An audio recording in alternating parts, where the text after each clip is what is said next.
আপনাদের স্বাগত জানিয়ে আমি আমার কথা শুনবার জন্য। জাতীয় নির্বাচনের তফসিল ঘোষণার পরদিন ঢাকার বিজয়নগরের বক্স কালভার্ট এলাকায় শরীফ ওসমান বিন হাদির উপর গুলিবর্ষণ ঘটনাটি বাংলাদেশের আসন্ন নির্বাচনী যাত্রাকে এক লাফে ভিন্ন মাত্রায় নিয়ে গেছে। এটি কেবল একজন সম্ভাব্য প্রার্থীর উপর হামলা নয়, এটি নির্বাচনী পরিবেশ, নাগরিক আস্থা এবং রাষ্ট্রের নিরাপত্তা সক্ষমতা নিয়ে এক ধরনের গণপরীক্ষা।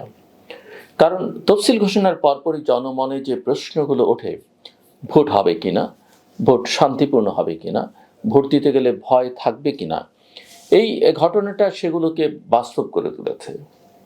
এবারের নির্বাচন আলাদা আরও একটি কারণে।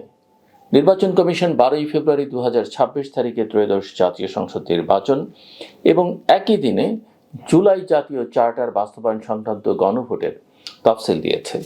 দুটো ব্যালট, দুটো আলাদা রঙের কাগজ, একটি দিনে সময়সূচিতে মনোনয়ন জমা, যাচাই বাছাই, প্রত্যাহার সহ রোডম্যাপ এসেছে। এই যুগপৎ নির্বাচন প্লাস গণভোট মানে হলো রাজনৈতিক প্রতিযোগিতা এবার কেবল সরকার গঠন নিয়ে নয়, রাষ্ট্র কাঠামো সংস্কার আলোচনা, ক্ষমতার ভারসাম্য ও প্রতিষ্ঠানগত বন্দোবস্ত নিয়ে। স্বাভাবিকভাবেই এমন প্রেক্ষাপটে সহিংসতার একটা ঘটনা রাজনৈতিকভাবে বড় বার্তা হয়ে ওঠে। কারণ বার্তাটা শুধু প্রতিপক্ষকে ভয় দেখানো নয়, রাষ্ট্রকে বার্তাটা দেয়া, নির্বাচনকে অস্থির করাও সম্ভব। হাদিকে গুলি করবার ঘটনাটি কোথায়, কিভাবে, সেটাও গুরুত্বপূর্ণ। প্রকাশ্যে রাজধানীর ব্যস্ত এলাকায় জুমার নামাজের পরপর মোটর সাইকেল আরোহীদের হামলা, এসব উপাদান একসঙ্গে নিরাপত্তার দৃশ্যমান ব্যর্থতার ইঙ্গিত দেয়। একই সঙ্গে সংবাদ মাধ্যমে এসেছে যে হামলার আগে তিনি হুমকির কথা বলেছিলেন। বিদেশি নাম্বার থেকেও হুমকির উল্লেখ রয়েছে। হুমকি থাকা মানে তদন্তের জন্য স্পষ্ট কিছু কাজ থাকা, number trace, call detail, digital forensic, সম্ভাব্য থ্রেট অ্যাসেসমেন্ট, এসব। কিন্তু আমাদের রাজনীতির সংস্কৃতি হলো প্রমাণ ভিত্তিক প্রক্রিয়ার আগে ব্যাখ্যা ভিত্তিক প্রতিযোগিতা শুরু হয়ে যায়। কারা করল, তার চেয়ে কে লাভবান হলো, এটাই হয়ে ওঠে প্রধান প্রশ্ন। ফলাফল, তদন্তকে বাস্তব তথ্যের পথে চালানো কঠিন হয়ে পড়ে এবং সমাজ এক ধরনের দ্রুত রায় সংস্কৃতিতে ঢুকে যায়। এই প্রেক্ষিতে সরকারের প্রতিক্রিয়া ছিল দ্রুত এবং শক্ত ভাষায়। আইন শৃঙ্খলা বাহিনীর অল আউট ধরনের অভিযান, অপরাধীকে ধরিয়ে দিতে পারলে 50 লক্ষ টাকা পুরস্কার, আর স্বরাষ্ট্র মন্ত্রণালয়ের কোর কমিটির সভা।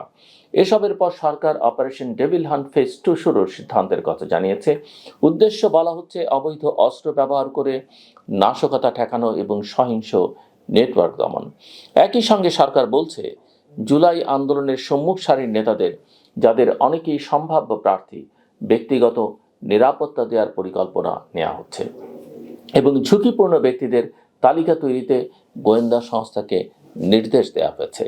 এখানে ইতিবাচক দিক হলো সরকার অন্তত স্বীকার করছে যে নিরাপত্তা প্রশ্নটি সাধারণ নয়, নির্বাচনকে কেন্দ্র করে এটি বিশেষ চ্যালেঞ্জ। কিন্তু দুর্বল দিকটাও খুব স্পষ্ট। ব্যক্তি নির্ভর নিরাপত্তা পরিকল্পনা থাকা মানে নির্বাচনী জনপরিসরের নিরাপত্তা নিশ্চিত হওয়া নয়। নির্বাচন মানে শুধু প্রার্থীকে পাহারা দেওয়া নয়, নির্বাচনের আসল পরিসর হলো জনসংযোগ, সমাবেশ, বাজার, রাস্তাঘাট, স্থানীয় পর্যায়ের সংঘাত, পোস্টার, দেয়াল লিখন, কেন্দ্রের আশপাশ, ভোটের দিন পরিবহন, এসবের নিরাপত্তা। একজন প্রার্থীকে গার্ড দিলে তার সমর্থক, কর্মী, সাধারণ ভোটারের ভয় কমে যায় না যদি সমাজে অস্ত্রধারী গোষ্ঠী, নাশকতা, রাজনৈতিক প্রতিশোধের সংস্কৃতি সক্রিয় থাকে। আরেকটি সিদ্ধান্ত সবচেয়ে বেশি বিতর্কিত হতে পারে, প্রার্থীদের ব্যক্তিগত অস্ত্রের লাইসেন্স দেওয়ার ইঙ্গিত। রাষ্ট্র যদি নির্বাচনী নিরাপত্তা সংকটে অস্ত্রকে এক ধরনের সমাধান হিসেবে সামনে আনে, তাহলে দুটো ঝুঁকি তৈরি হয়। প্রথমত, রাজনীতির মাঠে অস্ত্রের উপস্থিতি স্বাভাবিক হয়ে যায়, এটা দীর্ঘমেয়াদে রাষ্ট্রের জন্য খারাপ সংকেত। দ্বিতীয়ত, যারা সহিংসতা ঘটাতে চায় তারা আরও বেশি ক্যালকুলেটেড হয়ে ওঠে।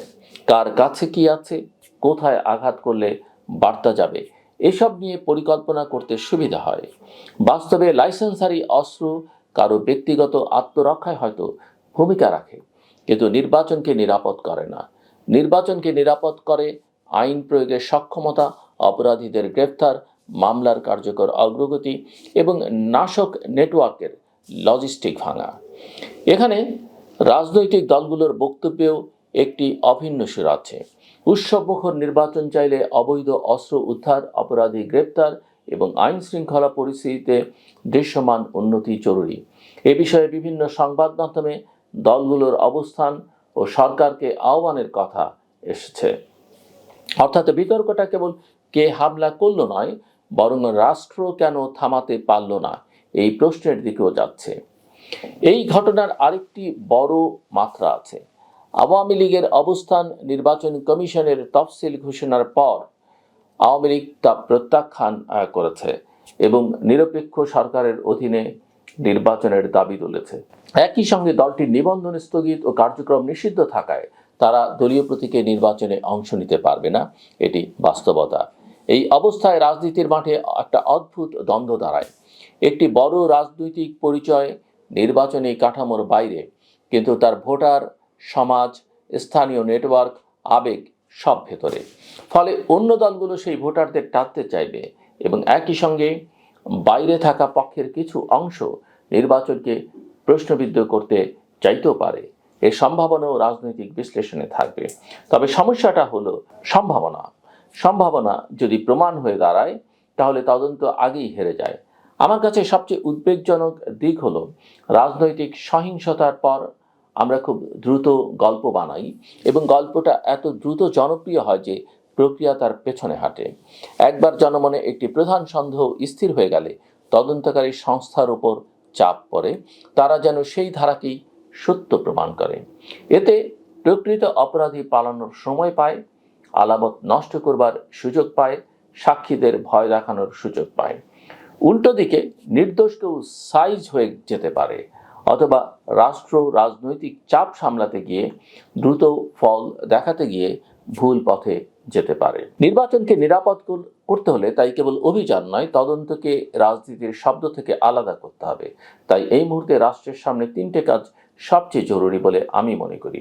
প্রথমত, জনপরিসর কেন্দ্রিক নিরাপত্তা পরিকল্পনা, সমাবেশ, জনসংযোগ, নির্বাচনী অফিস, কেন্দ্র এবং কেন্দ্রের বাইরে ভোটার চলাচল, এসবের জন্য কিভাবে পুলিশিং হবে, কিভাবে দ্রুত প্রতিক্রিয়া হবে, কিভাবে ঝুঁকিপূর্ণ এলাকাগুলো চিহ্নিত হবে, এসব দৃশ্যমানভাবে জানাতে হবে। দ্বিতীয়ত, অস্ত্র উদ্ধার অভিযানকে ফলাফল নির্ভর করতে হবে। কত অস্ত্র উদ্ধার হলো, কোন ধরনের নেটওয়ার্ক ভাঙা হলো, কিভাবে যাচাই হলো, এসব নিয়ে নিয়মিত আপডেট আস্থা তৈরি করে। তৃতীয়ত, বিচারিক ধারাবাহিকতা, গ্রেপ্তার হলে যেন চক্র ভেঙে যায়। জামিন প্রক্রিয়া, মামলা দুর্বলতা, তদন্ত শৈথিল্য, এই পুরনো ব্যর্থতার জায়গাগুলো শক্ত করা না গেলে নতুন নামের অভিযানও পুরনো ফলই দেবে। 12ই ফেব্রুয়ারির নির্বাচন ও গণভোট বাংলাদেশের জন্য একটি ঐতিহাসিক পরীক্ষা।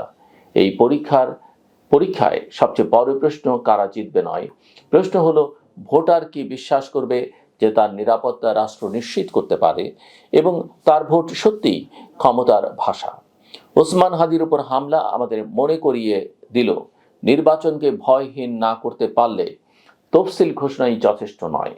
ভোটকে উৎসব মুখর করতে হলে ভয়কে হারাতে হবে, শুধু বক্তব্যে নয়, প্রমাণে, শুধু অভিযানে নয়, জবাবদিহিতে, শুধু প্রতিশ্রুতিতে নয়, বাস্তব নিয়ন্ত্রণে।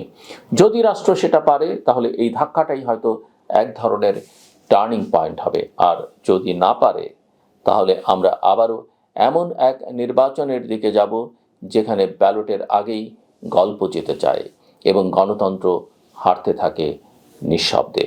আমার কথা শুনবার জন্য অসংখ্য ধন্যবাদ। আপনাদের সবার জন্য শুভকামনা।